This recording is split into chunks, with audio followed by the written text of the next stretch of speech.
Grimm's Fairy Tales. The Frog Prince. One fine evening, a young princess put on her bonnet and clogs and went out to take a walk by herself in a wood. And when she came to a cool spring of water that rose in the midst of it, she sat herself down to rest a while. Now she had a golden ball in her hand, which was her favorite plaything, and she was always tossing it up into the air and catching it again as it fell. After a time she threw it up so high that she missed catching it as it fell, and the ball bounced away and rolled along upon the ground, till at least it fell down into the spring. The princess looked into the spring after her ball, but it was very deep, so deep that she could not see the bottom of it. Then she began to bewail her loss and said, "Alas, if I could only get my ball again, I would give all my fine clothes and jewels and everything that I have in the world." While she was speaking, a frog put his head out of the water and said, "Princess, why do you weep so bitterly?" "Alas," she said, "what can you do for me, you nasty frog? My golden ball has fallen into the spring." The frog said, "I want not your pearls and jewels and fine clothes, but if you will love me and let me live with you and eat from off your golden plate and sleep upon your bed, I will bring your ball again." "What nonsense," thought the princess. "This silly frog is talking.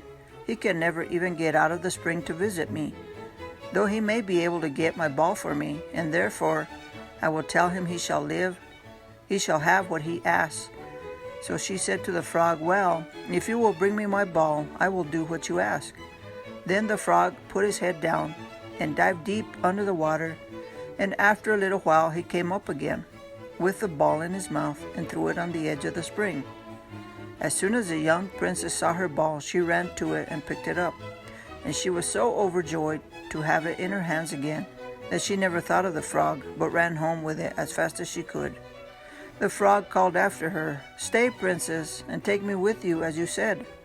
But she did not stop to hear a word. The next day, just as the princess had sat down to dinner, she heard a strange noise. Tap, tap, tap, flash, flash, splash, splash, as if something was coming up the marble staircase. As soon afterwards, there was a gentle knock at the door, and a little voice cried out and said, "Open the door, my princess dear, open the door to thy true love here, and mind the words that thou and I said by the fountain cool in the greenwood shade." Then the princess ran to the door and opened it, and there she saw the frog, whom she had quite forgotten. At this sight she was sadly frightened, and shutting the door as fast as she could came back to her seat. The king, her father, seeing that something had frightened her, asked her what was the matter. "There's a nasty frog," said she, "at the door, that lifted my ball for me out of the spring this morning. I told him that he should live with me here, thinking that he would never get out of the spring, but there he is at the door, and he wants to come in."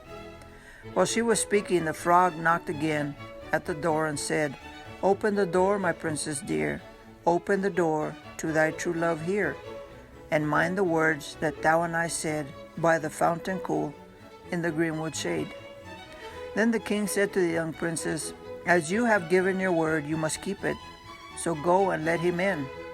She did so, and the frog hopped into the room, and then straight on, tap, tap, plash, splash, from the bottom of the room to the top, till he came up close to the table where the princess sat. "Pray lift me upon the chair," said he to the princess, "and let me sit next to you." As soon as she had gone this, the frog said, "Put your plate nearer to me, that I may eat out of it." This she did, and when he had eaten as much as he could, he said, "Now I am tired. Carry me upstairs and put me into your bed." And the princess, though very unwilling, took him up in her hand and put him upon the pillow of her own bed, where he slept all night long. As soon as it was light, he jumped up, hopped downstairs, and went out of the house. "Now then," thought the princess, "at last he is gone, and I shall be troubled with him no more."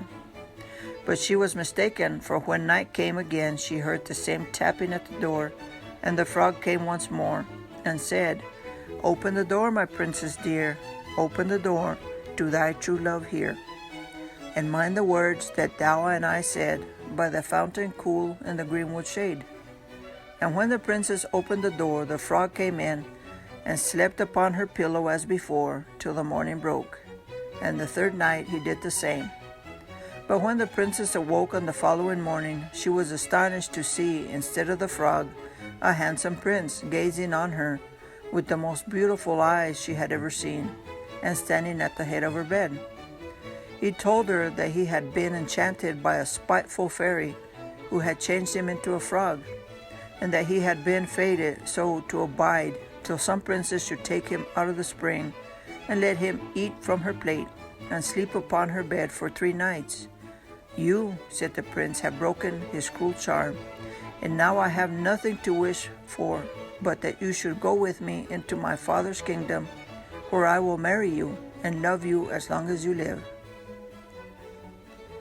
The young princess, you may be sure, was not long in saying yes to all this. And as they spoke, a gay coach drove up with 8 beautiful horses, decked with plumes of feathers and a golden harness, and behind the coach rode the prince's servant, faithful Henrik, who had bewailed the misfortunes of his dear master during his enchantment so long and so bitterly that his heart had well nigh burst. Then they took the leave of the king and got into the coach with 8 horses, and all set out full of joy and merriment for the prince's kingdom, which they reached safely, and there they lived happily in great many years. The end.